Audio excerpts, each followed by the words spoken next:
بسم اللہ الرحمن الرحیم۔ السلام علیکم۔ شداد کے جنت بنانے کا قصہ۔ شداد کون تھا؟ اس کی جنت کیسی تھی؟ وہ جنت اب کہاں ہے؟ وہ جنت کس ملک میں ہے؟ آئے ہم جائزہ لیتے ہیں۔ اردو کہانی زون آپ سب دوستوں کی خدمت میں پیش کر رہا ہے شداد کا مکمل قصہ۔ آپ سے درخواست ہے کہ اس ویڈیو کو زیادہ سے زیادہ شیئر کریں۔ اللہ تعالیٰ نے ملک الموت سے پوچھا، تجھ کو کس بندے کی روح قبض کرتے وقت کبھی رحم بھی آیا یا نہیں؟ ملک الموت نے عرض کیا، اللہ رب العزت، مجھ کو 2 ذی روحوں کی جان نکالنے میں کمال رقت ہوئی تھی۔ اگر تیرا حکم نہ ہوتا تو میں ہرگز ان کی جان نہ نکالتا۔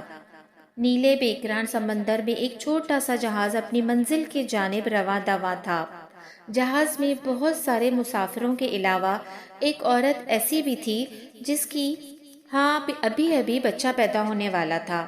پرسکون سمندر میں اچانک ہی لہریں اٹھنے لگیں اور ساتھ ہی ہوا بھی تیز ہو گئی، اور دیکھتے ہی دیکھتے ہوا نے طوفان کا رخ اختیار کر لیا، اور سمندر سے اٹھنے والی لہروں نے ٹکرا کر اسے ہچکولے کھانے پر مجبور کر دیا۔ سبھی مسافر حیران و پریشان سمجھنے کی کوشش کر رہے تھے کہ اچانک ہی موسم نے اپنا مزاج کیسے بدل لیا۔ طوفان بڑھتا جا رہا تھا اور مسافر زندگی کی دعائیں مانگ رہے تھے، لیکن اللہ تعالیٰ کو کچھ اور ہی منظور تھا۔ ہوا کے تیز جھکڑوں اور سمندر کی طاقتور موجوں نے جہاز کو توڑ کر ٹکڑوں میں بدل دیا۔ جن مسافروں کو تیرنا آتا تھا وہ تیر کر اپنی جان بچانے کی جی توڑ کوشش کر رہے تھے۔ وہ عورت جس کو بچہ پیدا ہونے ہی والا تھا، جہاز ڈوبنے کے خوف اور طوفان کی دہشت سے بے ہوش ہو چکی تھی، اور جہاز کے ٹوٹے ہوئے ایک تختے پر پڑی ہوئی تھی، اور یہ تختہ بے اتھاہ سمندر میں تیز لہروں کے سہارے بہتا چلا جا رہا تھا۔ اور اسی حالت میں عورت کے ہاں بچہ پیدا ہوا، اور ولادت کے اگلے ہی لمحے اللہ تعالیٰ کی طرف سے ملک الموت کو حکم ہوا کہ اس عورت کی روح قبض کر لی جائے۔ حکم کی تعمیل پلک جھپکنے سے قبل ہوئی، اور وہ بچہ بے سر و سامانی کی حالت میں اکیلا ہی تختے پر پڑا رہا، اور وہ تختہ کئی دنوں بعد کنارے پر آ لگا۔ کنارے پر موجود ایک مہتر نے جو یہ دل سوز نظارہ دیکھا تو لپک کر بچے کو اٹھا لیا اور میت کو وہیں قریب میں زمین کھود کر دفن کر کے بچے کو اپنے ساتھ گھر لے آیا۔ مہتر جب بچہ لے کر گھر پہنچا تو بچے کو دیکھ کر اس کی بیوی بہت خوش ہوئی، کیونکہ اس کے ہاں کوئی اولاد نہیں تھی، اور انہوں نے بچے کا نام شداد رکھا۔ مہتر اور اس کی بیوی اس بچے کی لاڈو پیار سے پرورش کرنے لگے، یہاں تک کہ وہ 7 برس کا ہو گیا۔ اتنی کم عمر میں شداد نہایت ہی ذہین، عقل مند اور چالاک بھی تھا۔ ایک روز گاؤں کے مشہور شداد بچوں کے ساتھ کھیل رہا تھا کہ اچانک ہی شور اٹھا کہ بادشاہ کی سواری آ رہی ہے۔ یہ سنتے ہی سارے بچے بادشاہ کے ڈر سے بھاگنے لگے، لیکن شداد وہیں قریب کے ایک ٹیلے کے اڈے میں چھپ کر بادشاہ کی سواری اور شاہی لشکر کا نظارہ دیکھنے لگا، یہاں تک کہ تمام لشکر گزر گیا اور بادشاہ کی سواری گزرنے کے بعد کچھ پیارے گری پڑی ہوئی چیزوں کی خبرگیری کے واسطے لشکر کے پیچھے پیچھے آئے۔ ان پیادوں میں سے ایک پیادے نے راستے میں ایک پوٹلی پڑی ہوئی پائی۔ اس نے جب پوٹلی کو کھول کر دیکھا تو اس میں ایک سرمے دانی تھی۔ وہ پیادے اپنے ساتھیوں سے بولا، میں نے سرما پایا ہے، اگر تمہاری اجازت تو میں اسے اپنی آنکھوں میں لگاؤں، کیونکہ میری بنائی بھی کچھ کمزور ہو گئی ہے، شاید اس سے کچھ فائدہ ہو جائے۔ اس کے ساتھیوں نے جواب دیا، اول تو راستے میں پڑی ہوئی چیز اٹھانا نہیں چاہیے، خیر اب تو نے اٹھا ہی لی ہے تو بغیر آزمائے ہوئے آنکھوں میں ہرگز مت لگانا، کبھی فائدے کے اور نقصان نہ ہو جائے، پہلے کسی اور کی آنکھوں میں لگا کر دیکھ۔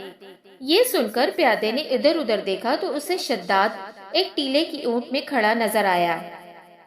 پیادے نے اسے بڑے پیار سے بلایا اور کہا، آ بیٹا، ہم تیری آنکھوں میں سے سرما لگاتے ہیں تاکہ تیری آنکھیں اچھی لگیں۔ شداد نے پیادے سے سرما دانی اور سلائی لے کر اپنی آنکھوں میں سرما لگایا۔ سرما لگاتے ہی شداد کے 14 طبق روشن ہو گئے، اور اسے زمین کے اندر چھپے ہوئے تمام خزانے بالکل اسی طرح سے نظر آنے لگے جیسے صاف شفاف پانی میں چیزیں نظر آتی ہیں۔ شداد حد سے زیادہ چالاک تو تھا ہی، لہٰذا اپنی چالاکی اور عقل مندی سے چلایا، اے خانہ خراب ظالموں، تم نے میری آنکھیں پھوڑ دیں، ہائے میں اندھا ہو گیا، یہ میری آنکھ میں کیسا زہر لگوا دیا، ہائے اب میں بادشاہ کے پاس جا کر فریاد کروں گا اور تم سب کو سزا دلواؤں گا۔ پیادوں نے جو یہ سنا تو مارے خوف کے سرما وہیں چھوڑ گرتے پڑتے اپنی جان بچانے بھاگ کھڑے ہوئے، اور شداد اپنی چالاکی اور پیادوں کی بزدلی پر خوب ہنسا اور سرما دانی لے کر اپنے گھر آ گیا اور اپنے باپ سے سارا واقعہ بیان کر دیا۔ مہتر اپنے بیٹے کی ہوشیاری سے بہت خوش ہوا اور بولا، رات کو جب سب لوگ سو جائیں گے تو ہم اپنے بھروسے کے مزدوروں کے ساتھ پھاوڑے وغیرہ لے کر چلیں گے، اور جہاں بھی تجھ کو خزانے نظر آئیں گے ہم وہاں سے کھود کر نکال لے آئیں گے اور اپنے گدھوں اور خچروں پر لاد کر خزانہ لے آئیں گے۔ اس طرح شداد نے بہت سا مال دولت اور جواہر اکٹھے کر لیے تھے، اور سب گاؤں والوں کو آئے دن دعوتیں کر کر کے اپنا ہمدرد و رفیق بنا لیا تھا۔ کچھ عرصے بعد شداد نے اس گاؤں کے سردار کو قتل کر کے اس کی جگہ پر خود سردار بن بیٹھا۔ ہوتے ہوتے یہ خبر دوسرے حاکموں اور فوجداروں کو پہنچی تو انہوں نے شداد کو سزا دینے کا ارادہ کیا۔ یوں شداد موسٹ وانٹڈ بن گیا۔ اس سے پہلے کہ وہ کچھ گزرنے لگتا، شداد نے بھی اپنی ایک آرمی تیار کر لی اور ان حاکموں فوجداروں سے مقابلہ کیا اور اپنی ذہانت اور بہادری سے سب حاکموں کو ایک ایک کر کے ہلاک کر دیا، اور اس طرح سے بڑھتے بڑھتے شداد تمام روئے زمین کا کنگ بن بیٹھا، اور سارے جہاں کے حاکم، امراء اور سردار اس کے مطیع و فرما بردار ہو گئے۔ شداد نے بے پناہ خزانے جمع کر لیے تھے اور اپنا لشکر اس قدر وسیع اور مضبوط بنا لیا تھا کہ 400 اسی کا حکم چلتا تھا۔ اپنی پاور اور بہترین حکمت عملی کے ذریعے شداد نے اپنی سلطنت کو کمال عروج بخشا تھا، اور روئے زمین کے کسی انسان کو اتنی پاور نہیں تھی کہ اس کا مقابلہ کر سکے۔ بے پناہ خزانوں اور مال و دولت، وسیع و عریض سلطنت، عظیم الشان لشکر اور اپنی ذہانت و طاقت کی وجہ سے شداد اب غرور اور تکبر میں مبتلا ہو گیا تھا۔ اس نے دعویٰ خدائی کر ڈالا۔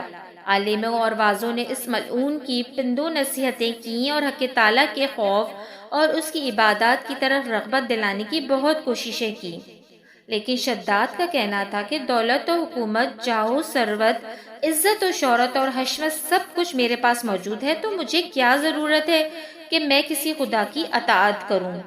عالموں نے سمجھایا کہ یہ سب ملک و دولت فانی ہے، اور اللہ تعالیٰ کی عبادت و اطاعت کرو گے تو وہ تمہیں جنت عطا کریں گے جو اس دنیا سے کروڑ درجے بہتر ہوگی۔ شداد نے پوچھا کہ اس جنت میں کیا خوبی ہے، تو عالموں نے جو کچھ بھی خوبیاں اور تعریفیں جنت الفردوس کی پڑھی اور سنی تھی وہ سب اس کے سامنے بیان کر دیں۔ عالموں کی باتیں سن کر شداد نے حقارت سے ہنستے ہوئے جواب دیا، مجھے اس جنت کی کوئی پرواہ نہیں، اور نہ ہی مجھے وہ جنت چاہیے، کیونکہ مجھ میں اتنی طاقت اور قوت ہے کہ میں اس سے بھی اچھی جنت اس دنیا میں بنا سکتا ہوں۔ لہٰذا تمام عالموں واعظوں کو دکھلانے کی خاطر شداد نے اپنی جنت بنانے کا فیصلہ کیا۔ سب سے پہلے اس نے اپنے معتبر سرداروں میں سے 100 آدمیوں کا انتخاب کر کے انہیں جنت بنانے کے لیے نگراں مقرر کیا، اور ہر ایک سردار کے ساتھ ہزار آدمی متعین کیے۔ زمین میں دفن تمام خزانے نکلوائے گئے اور معدنوں سے سونا چاندی نکلوا کر ان کی گنگا جمنی اینٹیں تیار کروائیں، اور کوہ عدن سے متصل ایک شہر مربع کی شکل میں 10 کوس لمبا، 10 کوس چوڑا اور 40 کوس اونچا مقام بنانے کا حکم دیا۔ اس شہر کی بنیادیں اس قدر کھودی گئیں کہ پانی کے قریب جا پہنچیں، اور پھر ان بنیادوں کو سنگ سلیمانی سے بھروایا گیا۔ جب بنیادیں زمین کے برابر ہو گئیں تو اس پر سونے اور شرفیوں کی اینٹوں سے دیواریں چننی شروع ہو گئیں۔ ان دیواروں کی بلندی اس قدر زیادہ تھی کہ جب آفتاب طلوع ہوتا تھا تو اس کی چمک سے دیواروں کی روشنی پر نگاہ نہیں ٹھہرتی تھی۔ شہر کی 4 دیواری کے اندر ہزار محل تیار کیے گئے، اور ہر محل 1000 ستونوں کا اور ہر ستون جواہرات سے جڑا ہوا تھا، اور شہر کے درمیان میں ایک نہر بنائی گئی اور ہر مکان میں حوض اور چوپچے بنائے گئے، اور شہر کی بڑی ہنر سے شاخیں نکلوا کر ہر مکان تک ایک ایک نہر پہنچائی گئی، اور ان نہروں کو حوض اور چوبچوں سے جوڑا گیا۔ حوض اور چوبچوں کے فرش پر یاقوت، زمرود، مرجان اور نیلم کی تہیں بچھائی گئیں، اور ان کے کناروں پر درخت بنائے گئے جن کی جڑیں سونے کی اور شاخیں اور پتے زمرد کے، اور پھول و پھل ان کے موتی اور یاقوت کے اور دیگر جواہرات کے بنوا کر لٹکائے گئے۔ مکانوں کی دیواروں کو خشک زعفران اور عنبر کو گلاب سے گیگل کر کے استرکاری کروا کر مطلع و مذہب کیا گیا، اور یاقوت و دیگر جواہر کے خوبصورت خوش آواز جانور بنوا کر درختوں پر بٹھوائے گئے، اور ہر درخت کے پاس ایک پہرے دار کو تعینات کیا گیا۔ جب اس انداز کا شہر بن کر تیار ہوا تو حکم دیا کہ سارے شہر میں قالین اور فرش پر ریشمی زلفت بچھائے دیے جائیں، اور سب مکانوں میں ترتیب سے سونے چاندی کے برتن چنوائے دیے جائیں، اور حوضوں میں دودھ، شراب، شہد اور شربت انواع قسم کے جاری کرا دیے گئے۔ بازاروں میں، دکانوں میں کم خواب زرد پردوں سے مزین کیا گیا، اور ہر پیشہ اور ہنر والے کو حکم دیا گیا کہ وہ اپنے اپنے پیشے اور ہنر میں مشغول ہو جائیں، اور انواع اقسام کے میوے، طرح طرح کے عمدہ و لذیذ پکوان ہمیشہ ہی سبھی شہر والوں کو پہنچایا کریں۔ غرض کے 12 برس میں یہ شہر بے مثال اس سجاوٹ کے ساتھ تیار ہوا تو تمام امراء اور سرداروں کو حکم دیا گیا کہ وہ زینت کے ساتھ اس شہر میں جا کر رہیں، اور خود بھی اپنی فوج و لشکر کو ساتھ لے کر کمال و عزور و تکبر سے شہر کی طرف کوچ کیا، اور راستے میں عالموں اور وعظوں کو جلانے کی خاطر کچھ دیر رک کر ان سے تکبر اور حقارت کے ساتھ کہا، تم اسی جنت کے واسطے مجھے اس کے سامنے، جس کو آج تک کسی نے نہیں دیکھا ہو، سر جھکانے اور ذلیل ہونے کے لیے کہتے تھے نا؟ اب تم کو میری قدرت اور ثروت دیکھنی ہو تو میرے ساتھ چلو۔ میں نے اس اندھے کی جنت سے بھی زیادہ حسین و دلکش اور خوبصورت جنت بنوائی ہے، جس کو دیکھ کر لینے کے بعد تم اپنے خدا کی جنت کو بھی کم سمجھو گے۔ شداد جب اپنی بنائی ہوئی جنت کے قریب پہنچا تو اس شہر کے باشندوں کے غول اس کے استقبال کے لیے شہر کے دروازے سے باہر آ کر اس کی پرزور جواہر نچھاور کرنے لگے۔ اس طرح سے جب شداد شہر کے دروازے پر پہنچا تو اس کا ایک قدم دروازے کے باہر اور ایک قدم اندر تھا کہ آسمان سے ایک ایسی سخت کڑکدار آواز آئی کہ تمام مخلوق ہلاک ہو گئی، اور بادشاہ بھی وہیں دروازے پر گر پڑا اور مر گیا۔ اس شہر کو دیکھنے کی حسرت کہ کس محنت اور مشقت سے اس کو تیار کیا تھا دل میں لے گیا۔ تمام مخلوق کے ہلاک ہونے کے بعد اللہ تعالی نے ملک الموت سے پوچھا، تجھ کو کس بندے کی روح قبض کرتے وقت کبھی رحم بھی آیا یا نہیں؟ ملک الموت نے عرض کیا، اللہ رب العزت، مجھ کو 2 روحوں کی جان نکالنے میں کمال رکت ہوئی تھی، اگر تیرا حکم نہ ہوتا تو میں ہرگز ان کی جان نہ نکالتا۔ ارشاد ہوا، بتاؤ وہ 2 لوگ کون تھے؟ عرض کیا، ایک تو وہ بچہ تھا جو نیا پیدا ہوا تھا اور اپنی ماں کے ساتھ جہاز کے ٹوٹے ہوئے تختے پہ بے سر و سامانی کی حالت میں بحر و بیکرا میں تیرتا جا رہا تھا۔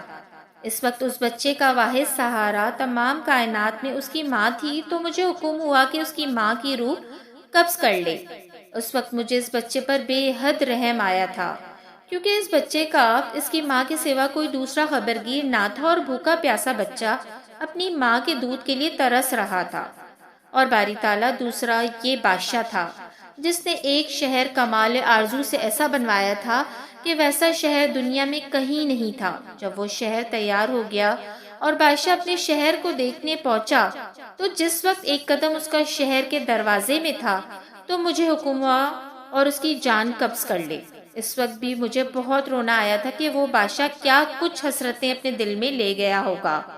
اللہ تعالیٰ نے فرمایا، عزرائیل، تمہیں ایک ہی شخص پر 2 بار رحم آیا ہے، کیونکہ یہ بادشاہ وہی بچہ تھا جس کو ہم نے بغیر ماں باپ کے بنا کسی سہارے کے سمندر کی تیز و تند لہروں اور طوفانوں میں بھی محفوظ رکھا، اور اس کو حشمت و ثروت کی بلندیوں پر پہنچایا، اور جب یہ اس مرتبے کو پہنچا تو ہماری تابعداری سے منہ موڑا اور تکبر کرنے لگا، اور آخر کار اپنی سزا کو پہنچا۔ معتبر تفسیروں میں لکھا ہے کہ شداد اور اس کے لشکر اور اس شہر کے تمام لوگ کے ہلاک ہونے کے بعد اللہ پاک نے اس شہر کو دنیا والوں کی نظروں سے پوشیدہ کر دیا ہے، مگر کبھی کبھی رات کے وقت عدن کے گرد و نواح کے لوگوں کو اس جگہ چمکدار روشنی دکھائی دیتی ہے، جس کے بارے میں خیال ہے کہ یہ روشنی اسی شہر کی دیواروں کی ہے۔ قرآن مجید میں بھی ذکر ہے کہ اس شہر کو اللہ پاک نے لوگوں کی نگاہ سے پوشیدہ کر دیا ہے، اور حضرت محمد صلی اللہ علیہ وسلم نے فرمایا ہے کہ میری امت میں سے ایک شخص اپنے اونٹ کو ڈھونڈتا ہوا اس شہر میں جائے گا اور وہاں کے عجائبات دیکھے گا۔